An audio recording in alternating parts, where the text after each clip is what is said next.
So I'm going to talk to you this afternoon about our role as teachers and how important it is, the role of the teacher and the role of the parents. Before we start, I'd like you to do one thing. I'd like you to clap your hands once.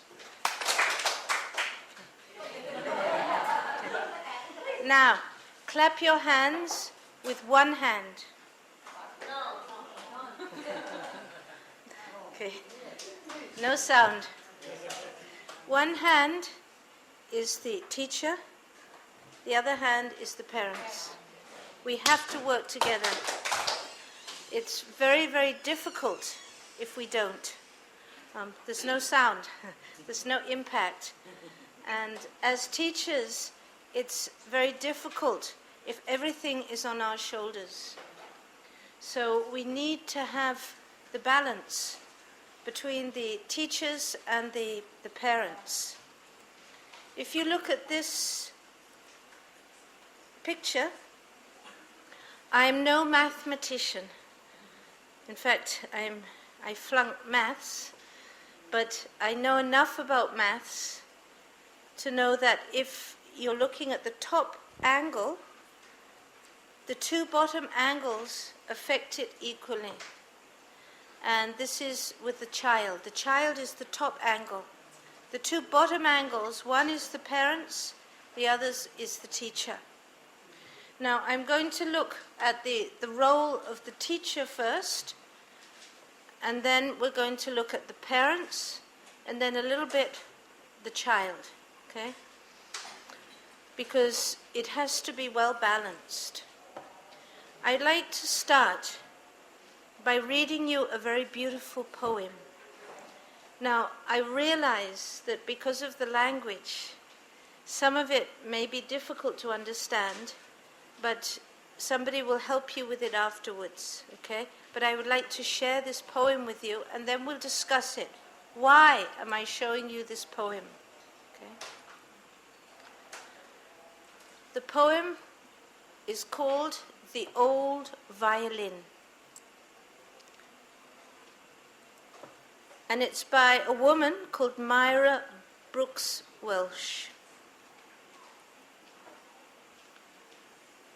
'Twas battered and scarred, and the auctioneer thought it scarcely worth his while to spend much time on the old violin, but he held it up with a smile. "What am I bidden for this?" he cried. "Who'll start the bidding for me? $1, $1, then two, only two. $2 are bidden, say $3. $3 once, $3 twice. Going for $3, but lo, from the back of the crowd a grey-haired man came forward and picked up the bow. Then wiping the dust from the old violin and tightening the loosened strings, he played a melody passing sweet, the kind that haunts and clings. The music ceased, and the auctioneer, with a voice that was soft and low, said, "Now what is bid for the old violin?" And he held it up with the bow. $1,000. Who'll make it two? 2,000, say $3. 3,000 once, 3,000 twice. 3,000 gone, said he. The people cheered, but some exclaimed, "We do not quite understand what changed its worth." And the answer came, "'Twas the touch of the master's hand." And many a man with a soul out of tune and battered and scarred by sin is auctioned cheap by the thoughtless crowd, just like the old violin.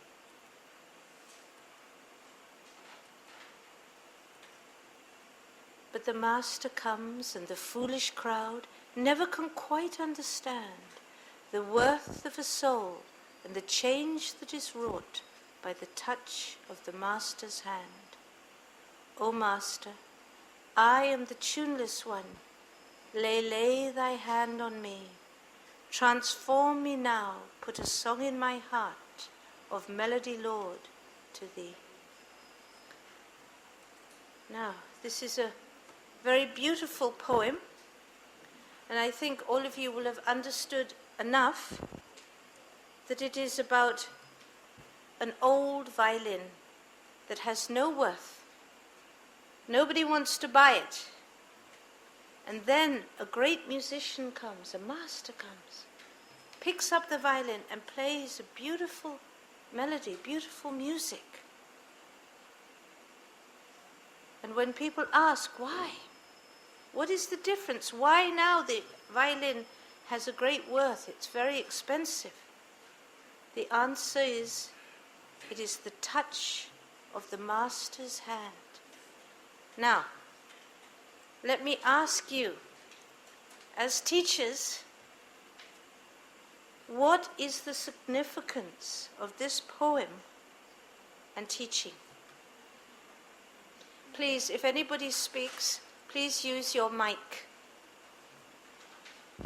Yes. Create the students as a masterpiece by the master hand of the teacher. So who is the master? The teacher. Okay. Anybody else have any feeling about this?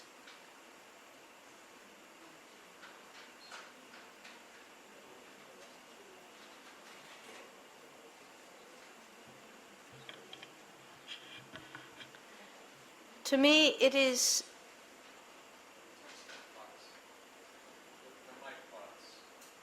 this. Okay. Sorry.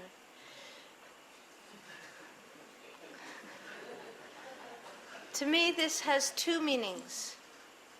One, just as he said. Yes, you want to say something? Yes.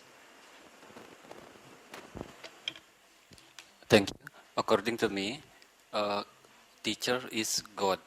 When we allow our body to surrender to God, God will use us what God wants to us. Thank you.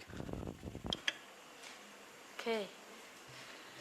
Well, that really says what I was going to say, that to me it's two levels. Yes, we have to be that master as a teacher. We have to be able to touch the lives of the children. But we also need to be touched. And when we open ourselves up and we become that vehicle, that channel, if you like, then we become much more effective. Now, it's very easy as a teacher to look at children and to make a judgment. Oh, that child is so difficult. That child is no good. And even sometimes we might say that child is bad. That's a bad child. But I would like to make a suggestion that we change that way of looking and we say there is no such thing as a bad child. But what we can say is, I do not accept that behavior. I do not like that behavior. You can even say that behavior is bad, but it is not the child that is bad. If we can make that separation, it makes all the difference. It certainly did in my life, because I know it's so easy to judge. But when we really consider, just like in the silent sitting that we do, that the same light that is in my heart is in the heart of everybody else, then we cannot say that that person is bad. But what we can say is their behavior is bad, or their behavior is unacceptable. So I think as teachers, this is the first thing that we have to look at, and it's very, very important. So we can say in a way that the teacher is like a gardener, that we are planting seeds, that we water the plants with all the love and different values. We also have to be the one to pull out the weeds. You know, sometimes there are things that we don't want to be there in the garden, so we have to pull them out. So we nurture the plant, we look after the plant and let it grow in a very balanced and good way. I don't know about in Indonesia, but I know in Thailand and I know in a lot of countries that being a teacher is not considered as great, for instance, as being a doctor. People would rather be a doctor or be some other profession. And unfortunately, some people who don't make the grade of being a doctor or whatever, they become teachers. This is very sad, because if you think about it, there is no job that is more important than the job of a teacher. No job. What does a doctor do? A doctor helps to heal a sick body. But what does a teacher do? Tell me, what does a teacher do? It helps to make the children good. The teacher brings up a young child, a young soul, into maturity, so they become a useful citizen, a useful person in society. This is such a great job. Now, on these lines of what I was just saying about don't look at a child as being bad, I'd like to tell you a story. This is something that happened in America, in New York. And in New York, there are some areas, like in all cities, that are very run down and very difficult.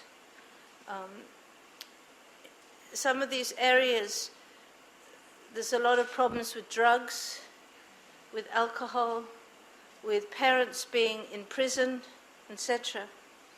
And there was one teacher who was teaching in a particular school, and he was dealing every day with students that had many, many problems. And in his class, his older class, he had one boy who was very difficult and going through a lot of difficulties. What we would call delinquent, at risk, a very difficult teenager. This boy didn't want to learn. He caused a lot of problems in the class. Sometimes he was violent, etc. So one day the teacher, he called him. He said, "Please come and see me." And the boy at first said, "I don't want to talk to you. I have nothing to say to you." He just felt the teacher's going to scold him like everybody else scolds him. But the teacher said, "No, I really want to help you. So please come." So the boy came, and at first he was abusive. He was not responsive in any way.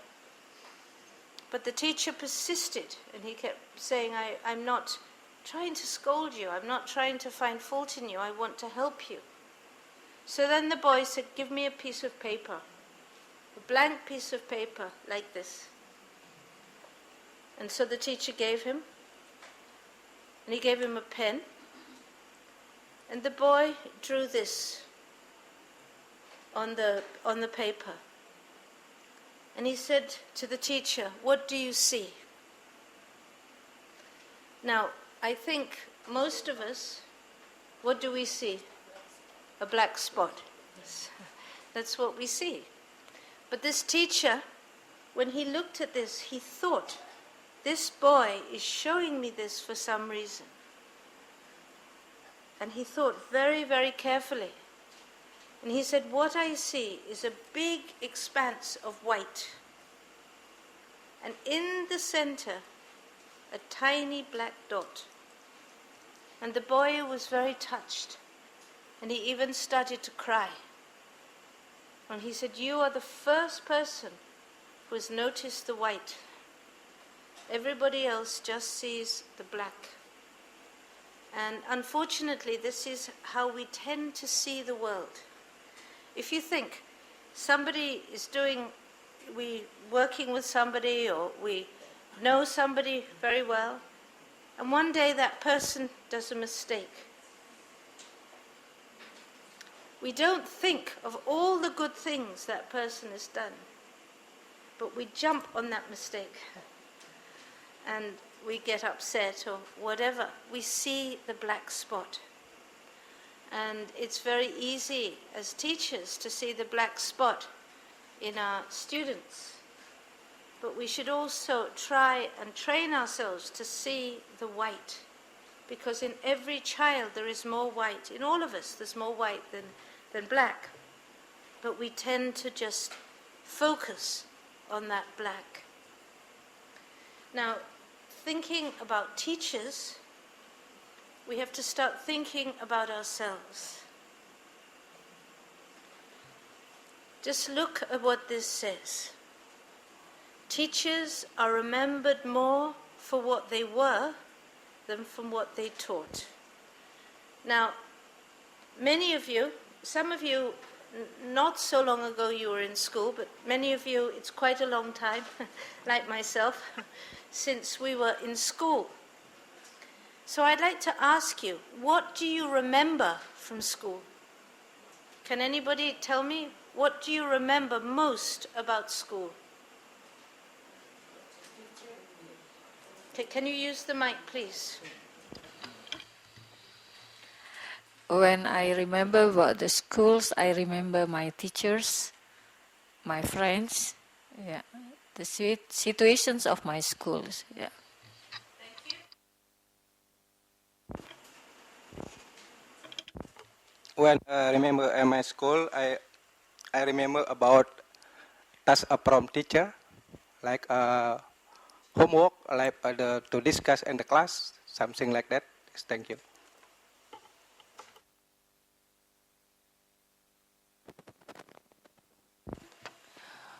When I was in school, I remember some teachers just teaching, but sometimes often they don't understand what I feel, what I need.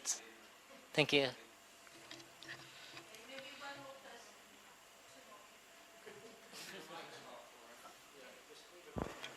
I remember some good teachers and some bad teachers.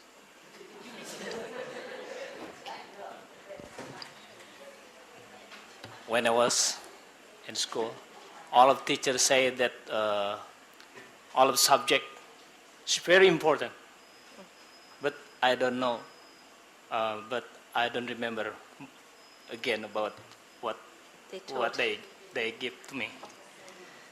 Yes. Well, you've all confirmed what I'm saying here, that we don't remember all the things that were stuffed into our heads. And if we think as teachers how much we're trying to put this information into the heads of children, but be assured, they won't remember.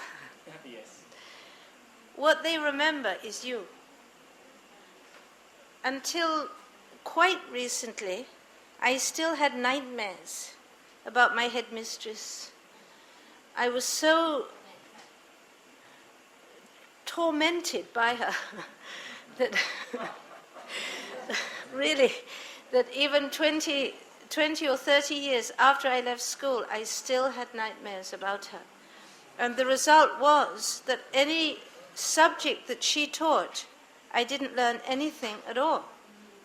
Because all my energy was being frightened, and that I didn't learn anything. So we must always be very sensitive of how children are feeling towards us. Because if they feel comfortable in the classroom, if they feel comfortable with us, then they will learn. If they enjoy it, they will learn. If they don't enjoy it, they won't learn. It's as simple as that. So we have to start asking ourselves some questions. We have to start looking.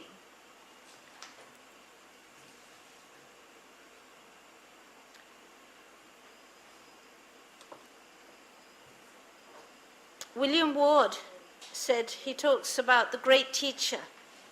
He says the mediocre teacher tells, the good teacher explains, the superior teacher demonstrates, the great teacher inspires.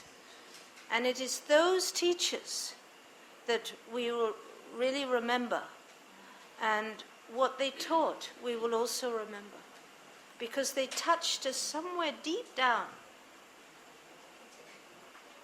It's like what one of the girls said